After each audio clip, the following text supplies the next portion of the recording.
यकीन मानिए ये वीडियो आपके माइंड को टेस्ट करने जा रहा है। मैंने पीएचडी किए हुए विद्यार्थियों और बड़े बड़े लोगों, सीनियर सिटीजन तक से सवाल किया है कि ध्वज फहराने और ध्वजारोहण में क्या अंतर है। ध्वज फहराने, इसको इंग्लिश में कहते हैं फ्लैग अनफर्लिंग, और ध्वजारोहण यानी फ्लैग होस्टिंग, इसमें क्या अंतर है। बड़े बड़े लोग, मैं कह रहा हूं मेजोरिटी में, बहुमत में लोग इस प्रश्न का उत्तर नहीं दे पाते हैं। 26 जनवरी को राष्ट्रपति क्यों और 15 अगस्त को प्रधानमंत्री क्यों, इसका भी ऐतिहासिक अंतर को हम लोग नहीं जान पाते हैं। और हम लोग मतलब आज़ादी के अमृत महोत्सव को क्रॉस कर रहे हैं, लेकिन ये जो अमृत तत्व है ध्वज फहराने में, ध्वजारोहण में, उससे हम अनभिज्ञ रहते हैं। ये इंटरव्यू में भी पूछा जाता है। चलिए आज इस दुविधा को मैं खत्म कर देता हूं। हर साल गणतंत्र दिवस 26 जनवरी और स्वतंत्रता दिवस 15 अगस्त को झंडा फहराया जाता है। हर साल गणतंत्र दिवस 26 जनवरी और स्वतंत्रता दिवस 15 अगस्त को झंडा फहराया जाता है। लेकिन गणतंत्र दिवस और स्वतंत्रता दिवस पर राष्ट्रीय ध्वज फहराने में क्या अंतर होता है। जो गणतंत्र दिवस होता है 26 जनवरी और स्वतंत्रता दिवस होता है 15 अगस्त, इसमें झंडा फहराने में मेन अंतर क्या है। गणतंत्र दिवस, रिपब्लिक डे और स्वतंत्रता दिवस पर राष्ट्रीय ध्वज फहराने में अंतर को आज मैं स्पष्ट करता हूं। दो तरह से झंडे को फहराया या लहराया जाता है, दो तरीका से। तो ये बहुत इंपॉर्टेंट बात है कि दो तरीके से ये काम होता है, ठीक है।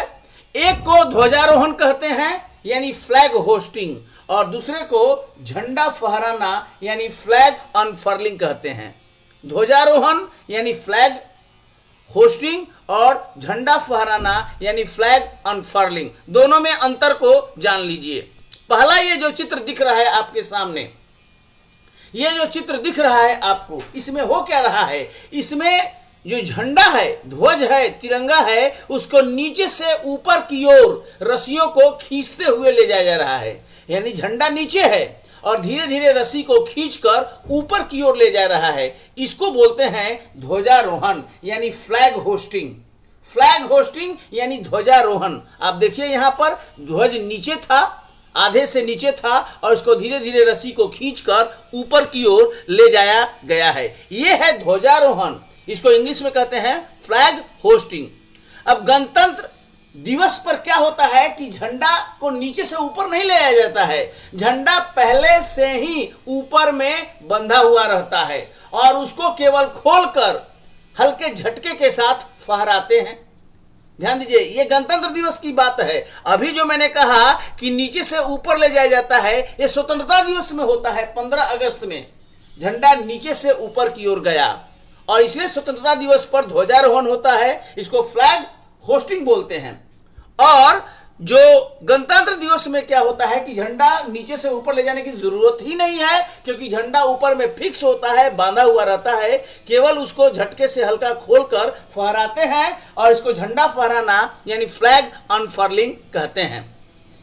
अब जानिए इसके पीछे, स्वतंत्रता दिवस के अवसर पर जब राष्ट्रीय ध्वज फहराते हैं, 15 अगस्त स्वतंत्रता दिवस के अवसर पर जब राष्ट्रीय ध्वज फहराते हैं, तब उसे ध्वजारोहण 15 अगस्त को क्या होता है, ध्वजारोहण, इसे फ्लैग होस्टिंग कहते हैं। और वहीं जब गणतंत्र दिवस, रिपब्लिक डे के अवसर झंडा लहराते हैं, तो केवल फहराना यानी फ्लैग अनफर्लिंग कहते हैं। यानी होस्टिंग होता है 15 अगस्त को और अनफर्लिंग होता है 26 जनवरी को। एकदम माइंड में सेट कर लेना है, और इसका लॉजिक भी होता है।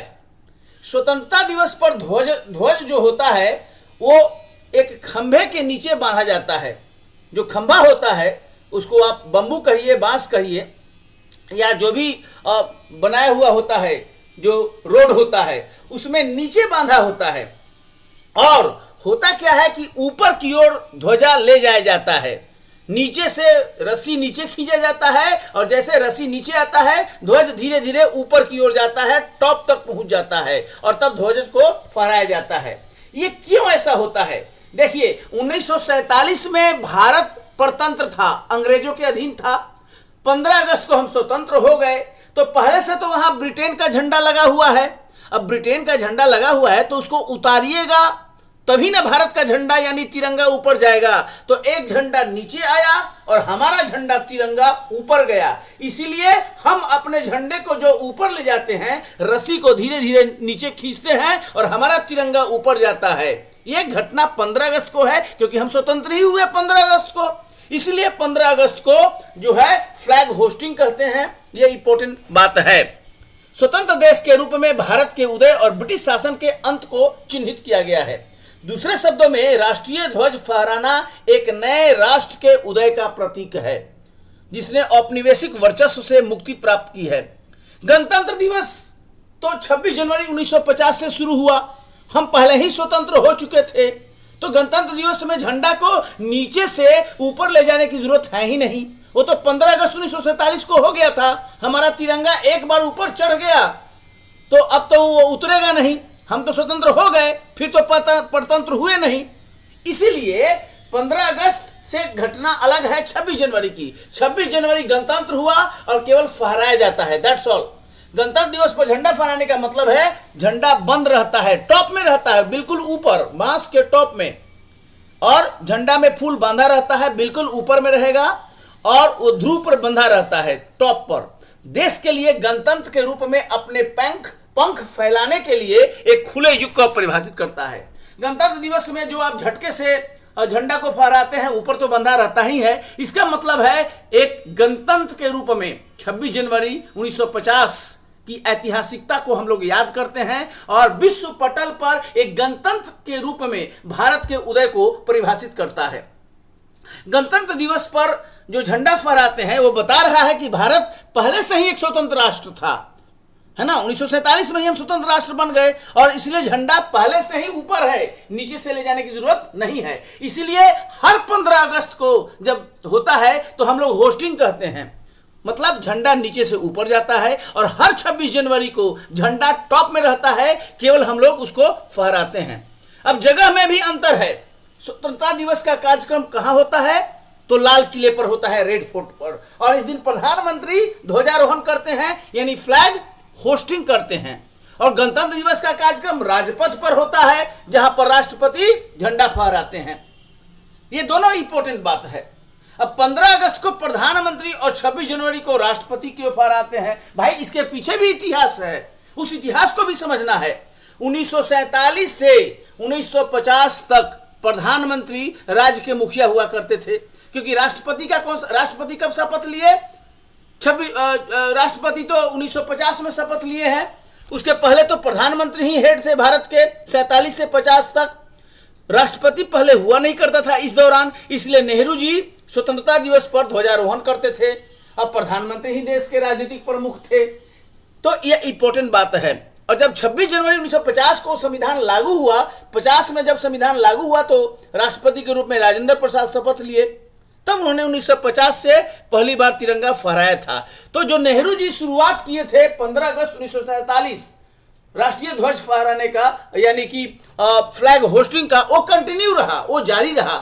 इसलिए प्रति वर्ष 15 अगस्त को प्रधानमंत्री नेहरू जी की जो ऐतिहासिकता थी, लीगेसी थी, वो जारी रहा। और जब गणतंत्र 26 जनवरी को बने तो यह जिम्मा राष्ट्रपति को दे दिया गया और राजपथ में जो है ये कार्यक्रम होता है जहां राष्ट्रपति झंडा फहराते हैं यानी अनफर्लिंग करते हैं। तो कुल मिलाकर ये वीडियो आपको बहुत ही नॉलेज दे रहा है, क्योंकि 26 जनवरी को राष्ट्रपति क्यों, 15 अगस्त को प्रधानमंत्री क्यों, ये भी मैं बता दिया। और जगह में भी अंतर होता है, और हम आपको वीडियो में ये भी बता दिए कि ध्वज फहराने और ध्वजारोहण दोनों में क्या अंतर है। बहुत कॉमन सेंस है, बच्चा लोग को भी जानना चाहिए, लेकिन आप पूछिएगा बड़े बड़े लोगों को कि ध्वज फहराने और ध्वजारोहण दोनों में अंतर क्या है, फ्लैग अनफर्लिंग क्या है और फ्लैग होस्टिंग क्या है। जब आप टेस्ट कीजिएगा बड़े बड़े लोगों को तो सब लोग फेल हो जाता है और अधिकांश जगह उल्टा सीधा करता है। 26 जनवरी को 15 अगस्त जैसा फहरा देगा और 15 अगस्त को 26 जनवरी जैसा फहरा देगा। कई जगह ठीक होता है, मैं उसको नहीं चैलेंज करता हूं, लेकिन लोगों में ये जो नॉलेज है इसकी कमी है और अच्छे अच्छे लोग नहीं जानते हैं। तो आपका क्या दायित्व है? इस वीडियो को शेयर कीजिए भाई। ये तो देश के इतिहास, स्वतंत्रता और गणतंत्र से संबंधित बात है, ये तो कॉमन सेंस बात है, ये भारत का मौलिक कर्तव्य है, सभी को जानना है। तो इस वीडियो को जरूर शेयर कीजिए अधिक से अधिक, ताकि सब लोग जाने गलती नहीं करना चाहिए। क्योंकि अगर आप गणतंत्र दिवस में नीचे से ऊपर ले गए तो बिल्कुल गलत हो जाएगा, और स्वतंत्रता दिवस में अगर आप ऊपर ही बांध कर रख रहे हैं वो भी गलत हो जाएगा। गलती से बचने के लिए बताना सबको जरूरी है। वीडियो का उद्देश्य यही है। बहुत बहुत धन्यवाद। Thank you very much.